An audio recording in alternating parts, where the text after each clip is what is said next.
Halo, apa kabarnya wargawan-wargawati para penikmat spoiler film. Balik lagi di Abang Film, tempatnya abang-abang nyeritain film. Kali ini gue mau ngebahas alur cerita film yang berjudul The Mechanic Resurrection. Ya, film ini adalah kelanjutan dari film pertamanya yang berjudul The Mechanic yang dirilis pada tahun 2011. Dan buat kalian yang belum nonton alurnya, silahkan ditonton dulu ya, supaya kalian paham sama cerita di film ini. Dan linknya sendiri udah gue sertakan nih di kolom deskripsi di bawah ini. Oke, lanjut. Film rilisan tahun 2016 ini bercerita tentang kelanjutan dari kisah Arthur Bishop, seorang pembunuh bayaran yang harus memalsukan kematiannya nih demi bisa menjalani hidup tenang. Oke lah, tanpa banyak ngaco belo lagi, langsung aja kita ke alur cerita filmnya.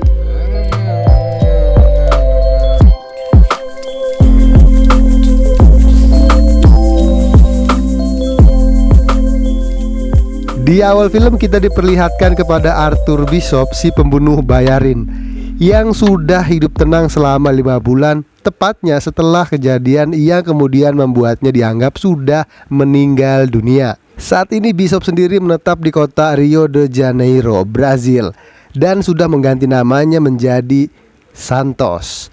Kurang Brazil apa coba ya namanya. Dan di kota itu Bishop hidup di sebuah perahu yang ia parkir di sebuah dermaga. Adegan pun beralih ketika Bishop mengendarai motornya nih untuk menuju ke sebuah tempat ngopi dan nyarap di pagi hari.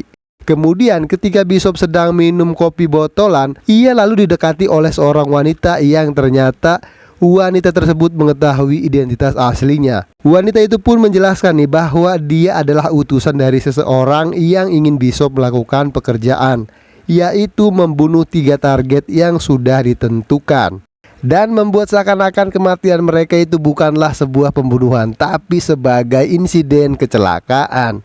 Karena itu memang keahliannya Bishop.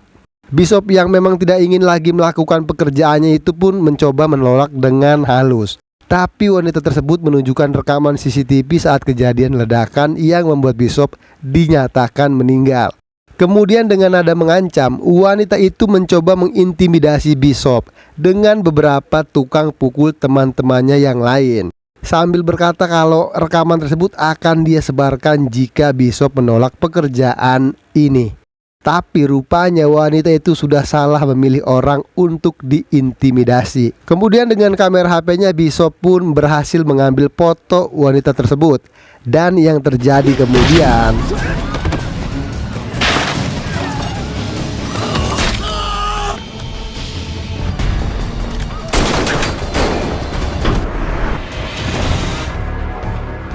setelah menghajar mereka, Bishop pun kemudian berhasil melarikan diri dari tempat itu. Dan ketika Bishop akan kembali ke perahunya nih ya, ia melihat ada beberapa orang yang sedang berada di perahunya. Dan kemudian, singkat adegan singkat cerita, sampailah Bishop di sebuah pulau yang terletak di negara Thailand. Di sana dia berkunjung ke tempat temannya yang bernama Mae.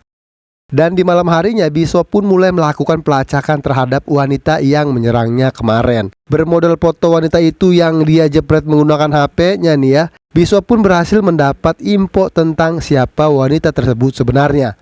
Ternyata wanita itu bernama Renee Tran. Yang mengejutkannya lagi, wanita itu ternyata adalah seorang buronan yang sedang dicari-cari oleh pihak berwajib atas beberapa kasus-kasus berat, yaitu narkoba, perdagangan manusia, dan pembunuhan. Dan yang lebih mengejutkan lagi, ternyata dia adalah anak buah dari Ria Crane, yaitu seseorang yang pernah tumbuh bersama dengan Bishop nih saat kecil dulu nih, waktu mereka direkrut oleh sebuah organisasi kriminal sebagai tentara anak-anak. Tapi kemudian Bishop memilih untuk kabur, sedangkan Crane tidak. Dan atas kejadian itu Crane disalahkan oleh kelompoknya dan disiksa habis-habisan. Dari situ muncullah rasa dendam Crane terhadap Bishop.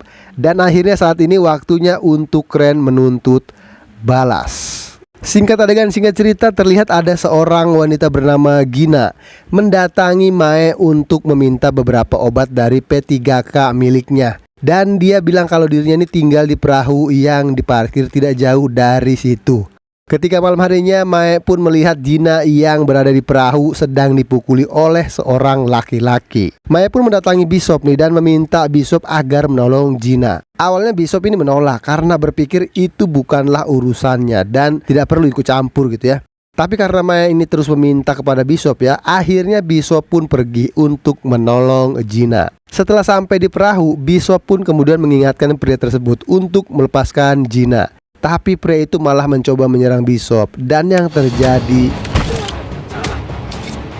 pria itu pun tewas di tangan Bishop. Kemudian datanglah Mae nih yang langsung membawa Gina yang sudah pingsan. Sedangkan Bishop sendiri akan mengurus mayat pria itu dan kapalnya dengan cara membakarnya. Tapi sebelum melakukan hal tersebut, Bishop sempat menggeledah kapal itu dan menemukan sebuah paspor serta sebuah handphone yang mana di handphone tersebut ada foto dirinya. Lalu kemudian Bishop pun membakar perahunya.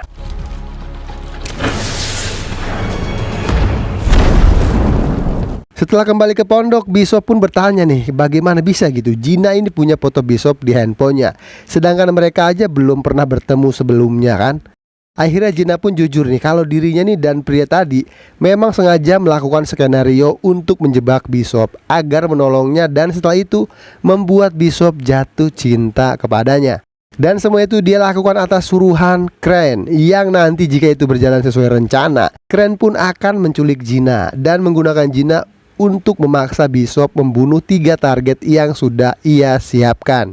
Keesokan harinya Gina pun mengatakan alasannya mau disuruh Crane untuk menjebak Bishop karena Crane ini mengancam akan membunuh dan menjual semua anak-anak dan teman Gina di penampungan orang-orang miskin di Kamboja jika Gina tidak mau melakukan hal tersebut. Karena Gina sendiri adalah seorang pegiat sosial dan pendidikan khusus untuk anak-anak tidak mampu. Mendengar hal tersebut, Bishop pun mengerti dengan posisi Gina dan berjanji akan membebaskan Gina dari semua masalah tersebut.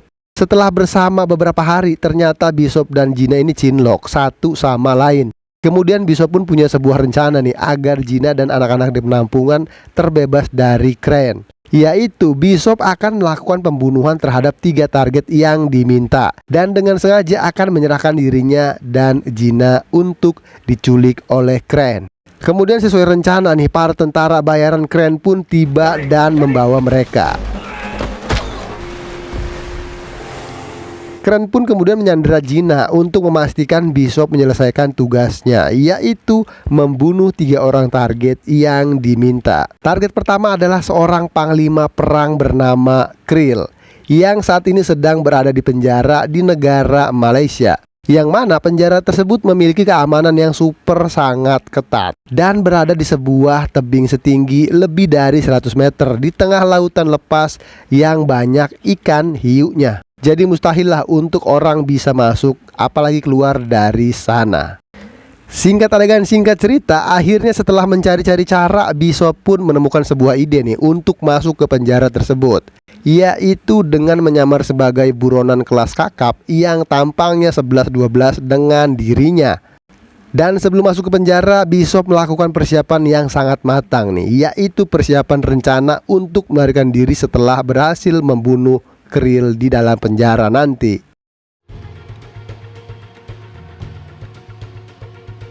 Kemudian masuklah Bishop ke penjara tersebut dan di sana ia pun melihat Krill sedang dikawal oleh beberapa anak buahnya. Kemudian Bishop mencuri pisau dari seseorang saat sedang antri makanan, yang mana pisau tersebut akan dia gunakan ketika beraksi nanti. Tibalah keesokan harinya di mana terlihat Krill yang sedang nge-gym didatangi oleh mantan anak buahnya sendiri yang ingin membunuhnya. Tapi yang terjadi,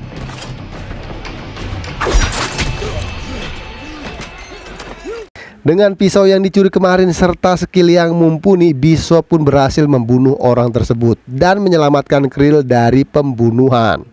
Merasa berhutang nyawa kepada Bishop, kemudian Krill pun mengundang Bishop untuk jamuan di tempatnya. Bishop yang memang mengharapkan hal itu pun kemudian datang lah ya ke tempat itu. Setelah datang ke tempat itu, Bishop mulai menunggu saat yang tepat nih untuk menghabisi Krill yang sedang minum minuman herbal. Dan ketika Krill lengah, Bishop pun memanfaatkan kesempatan itu untuk menghabisinya dengan cara mencekiknya menggunakan sebuah tongkat. Dan untuk membuat kematian Krill ini seperti kecelakaan, Bishop pun mencampur semua ramuan-ramuan herbal milik Krill yang kemudian diminumkan kepada Krill. Akibatnya Krill pun meninggal karena keracunan herbalnya sendiri. Kabar kematian Krill pun membuat penjara chaos. Memanfaatkan hal tersebut, Bishop mulai melakukan rencana melarikan diri dan kemudian dijemput oleh anak buahnya Crane.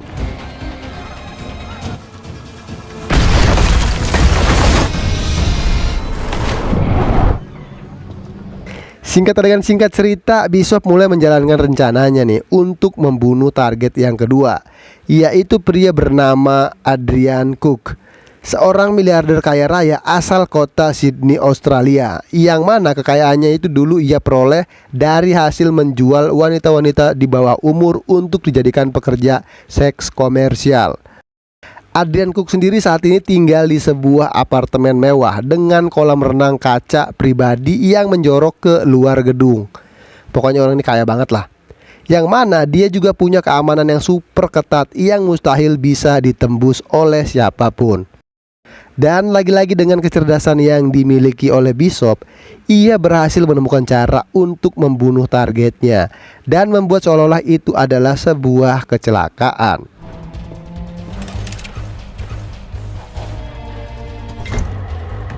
Bishop pun mulai melakukan aksinya nih, memanjat gedung. Di sisi lain terlihat Adrian Cook akan berenang di kolam renang kacanya. Bishop yang sudah berada di bawah kolam renang tersebut pun mulai melubangi dinding kaca kolam dari bawah, lalu diberi bahan peledak yang kemudian membuat kolam itu pun bolong. Di saat yang bersamaan, Adrian Cook melihat Bishop sedang berada di bawahnya. Tapi semua itu terlambat dan kemudian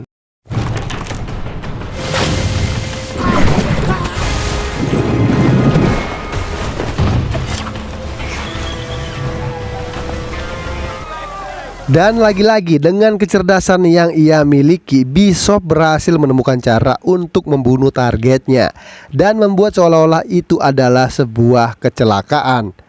Sementara itu, Crane yang berada di sebuah kapal pesiar miliknya pun sedang menonton berita kematian Adrian Cook.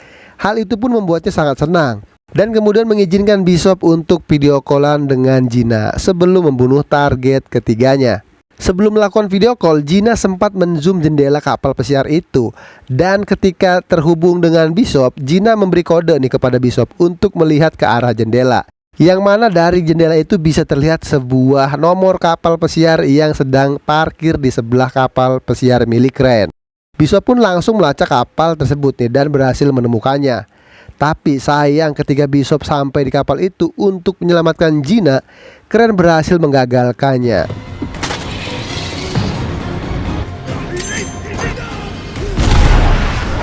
Kemudian Crane pun menyuruh Bishop agar segera menghabisi target yang ketiga secepatnya. Kalau tidak, nyawa Gina lah menjadi taruhannya. Singkat cerita, Bishop pun mulai menjalankan rencananya untuk menghabisi target terakhirnya yang bernama Max Adams, seorang pedagang senjata asal Amerika yang tinggal di Bulgaria. Setelah dianalisa, dari ketiga targetnya ternyata Max Adam ini adalah yang paling mustahil untuk dibunuh. Bagaimana tidak nih, jangankan untuk dibunuh, untuk menerobos markasnya saja itu suatu hal yang sangat tidak mungkin. Karena selain penjagaan yang super ketat di luar dan di dalam, Max Adam juga tinggal di sebuah tempat yang sangat tidak mungkin untuk disusupi oleh siapapun. Karena sudah terbukti banyak yang mencobanya tapi semua berakhir dengan kegagalan.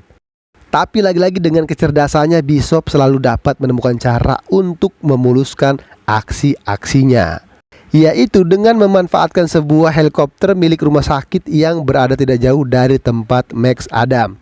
Tapi saat sedang membuat rencana di sini, kemudian Bishop pun menyadari sesuatu, yaitu targetnya kali ini atau Max Adam ternyata merupakan satu-satunya saingan utama Crane dalam bisnis penjualan senjata. Bishop pun mulai berpikir nih, kalau Crane ini sengaja menyuruhnya untuk menghabisi Max Adam supaya Crane tidak punya lagi saingan bisnis dan bisa menguasai seluruh penjualan senjata di pasar global. Menyadari hal tersebut membuat Bishop berpikir untuk mendekati Max Adam dan memperingatkannya tentang rencana Crane yang akan membunuhnya. Dan kemudian Bishop pun mulai melancarkan aksinya. Saat sampai di parkiran helikopter rumah sakit, Bishop menembak kaki dari seorang penjaga yang berada di atap tempatnya Max Adam.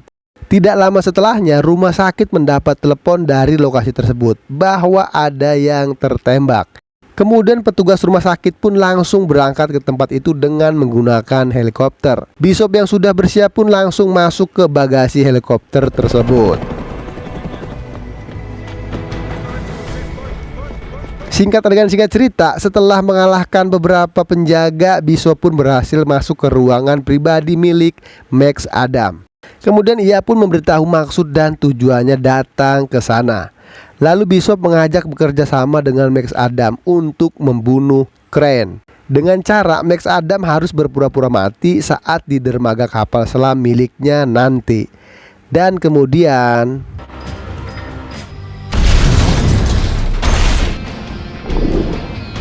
setelah membuat jebakan tersebut, Bishop pun menyuruh Max Adam untuk bersembunyi beberapa hari. Sementara ia akan memancing Crane dengan cara memberi kabar kalau Max Adam sudah meninggal dan menyuruh untuk datang mengambil kapal selam milik Max Adams. Crane yang menonton berita tentang kematian Max Adam pun memerintahkan anak buahnya untuk datang ke tempat yang dimaksud. Di sisi lain, Bishop yang sudah berada di dermaga kapal selam milik Max Adam terlihat sedang memasang jebakan untuk menyambut kedatangan anak buah Crane. Dan tidak lama berselang, datanglah nih anak buah Crane ke dermaga tersebut. Lalu kemudian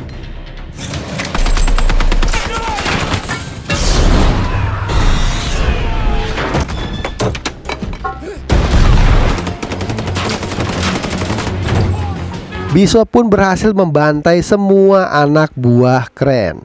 Setelah itu Bishop langsung menuju ke kapal pesiar Crane nih untuk menyelamatkan Gina.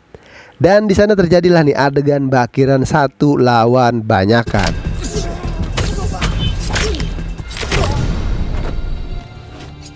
Crane pun menyuruh anak buahnya untuk membawa Gina nih, tapi di sini Gina sempat melawan dan membuatnya harus tertembak. Lalu Crane yang merasa terdesak pun mulai mengaktifkan bom di kapal pesiar tersebut. Dan kemudian dia pun berencana kabur menggunakan helikopter.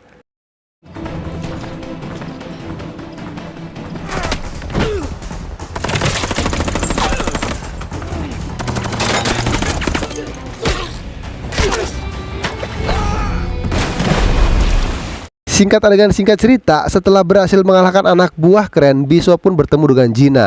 Tapi di sini Gina bilang kalau Crane ini sudah mengaktifkan bom di kapal tersebut dan akan segera meledak dalam waktu tidak lebih dari 3 menit saja. Mengetahui hal tersebut, Bishop pun segera memasukkan Gina ke dalam tabung pelepas darurat. Di sini Gina mengajak Bishop untuk pergi bersamanya, tapi Bishop menolak. Alasannya karena Bishop harus membereskan Crane dan anak buahnya.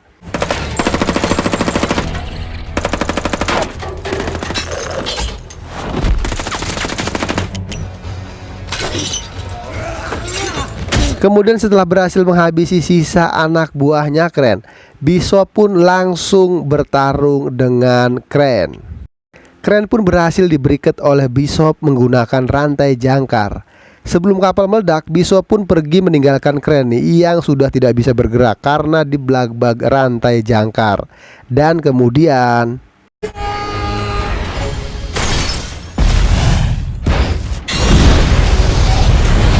kapal pesiar itu pun meledak dan membunuh Crane sang pemilik kapal pesiar itu sendiri. Sementara Gina selamat berkat tabung pelontar dari kapal tersebut. Tapi nasib Bishop sendiri tidak diketahui hidup atau mati. Kemudian datanglah tim evakuasi bersama ambulans yang kemudian menolong Gina.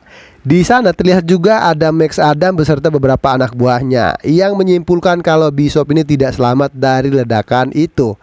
Dan kemudian terlihat alat berat mengevakuasi satu persatu serpihan dari kapal pesiar milik Crane yang sudah hancur.